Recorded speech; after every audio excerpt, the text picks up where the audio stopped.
as we move into more discussion about how that education occurs, I've spent the last 10 years seeking out those opportunities around the country to explore two things. One, evaluate technology that can play a significant role, and two, programs where people actually have results. And I found that there's no new magic to this whole educational process. It takes someone to read a numeracy. We get into other issues that at the other end of this whole thing called social progress, integration into a society of those who have versus those who have historically not had, and what would be the ultimate outcomes if we were to provide that quality of education for all access. If it were not for John F. Kennedy, I doubt the word affirmative action would never come about in a lifetime.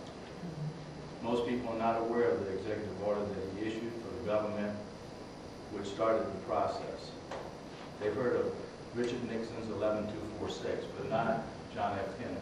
1961 was probably the first time that word affirmative action was ever mentioned. But to take an affirmative action was not an excuse not to have equal access and equal opportunity. And with that, I'll just rest my voice a little bit and let others speak, but primarily, in our schools today, the most noble profession is teaching. The greatest demand are for those who have the least, and that is not an opportunity to have a fair, decent education. I'm ashamed of our country. We spend about roughly $20,000 less on the African American to educate than we do others in our society. That's not to offend whites. It's just the reality of what happens in our system. And these are numbers that are actually substantiated in this particular report and others.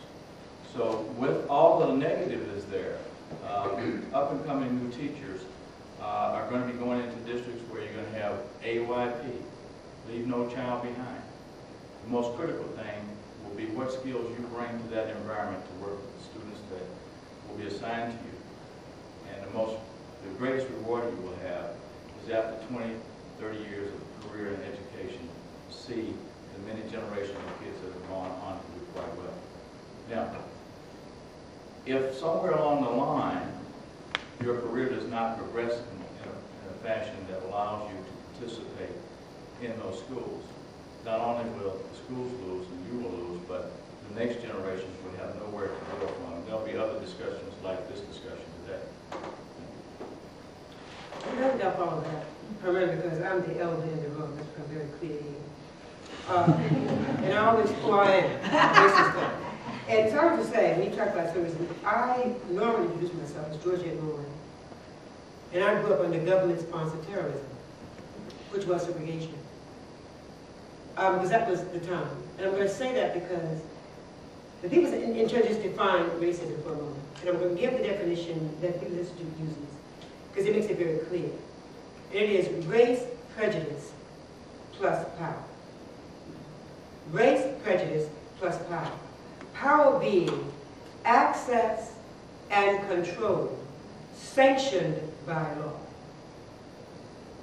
Very, very important. So I grew up under government-sponsored terrorism. That control was sanctioned by law.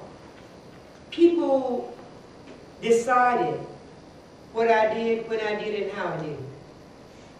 And there was serious punishment if you veered from that. Having said that, as he talked about changes, 54 and 55 were crucial in this country. 54 was about education, 55 transportation. Education has always been the way up, transportation has always been the way out. When you deny any segment of your population the way up and the way out, you have denied them.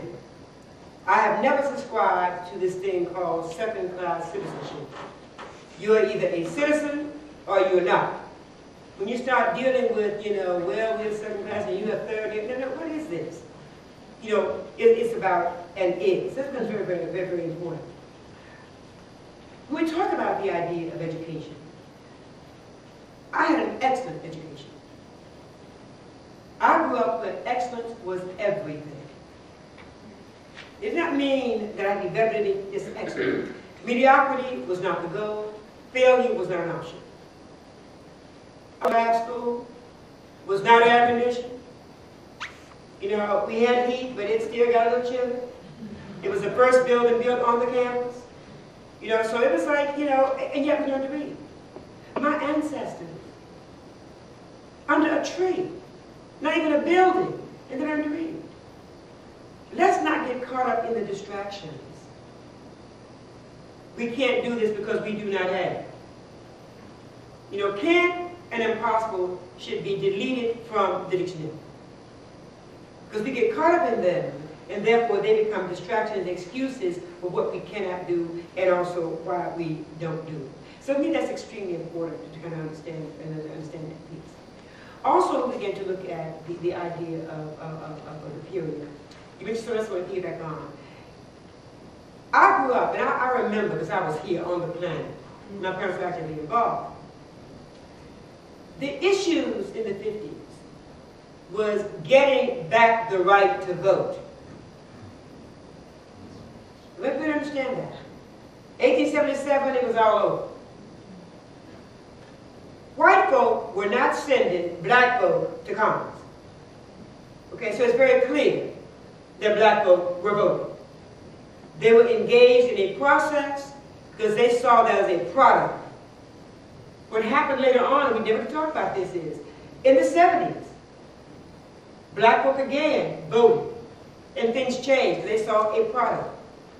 They stopped going there to vote. Why? Because they saw that their vote was not working. And they were saying that for years. We're not getting the product from the process. Let's stop doing it.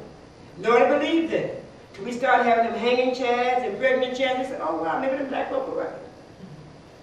Do you get my drift in terms of understanding how these things happen? But it was about equal access to educational opportunities, equal access to jobs, equal access to health care. That becomes very important. You notice I'm not saying equality.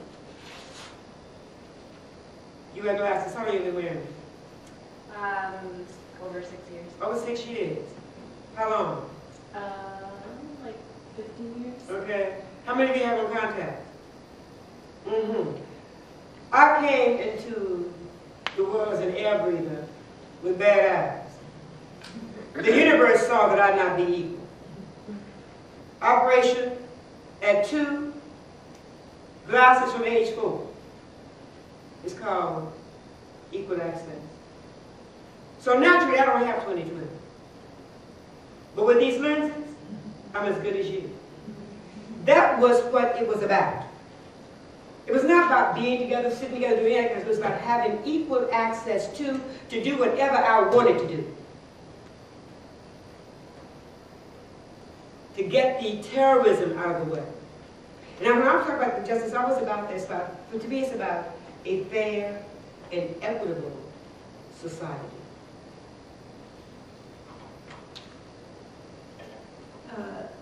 You triggered a lot of responses. I wanted to, since we're talking about education, it's kind of sad to realize that often the initiatives to address the inequities or equal access ironically undermine that happening.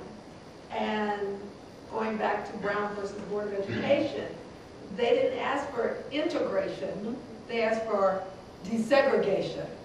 So they weren't saying that they wanted, for black folks to have to go to school with white folks. They were saying we should have the right to go to any school we want, which is the point of equal access. But what happened in this social justice moment was that many of the black schools were decimated in the South, closed down. Thousands of black teachers fired, and there's been a struggle ever since then to increase the number of black teachers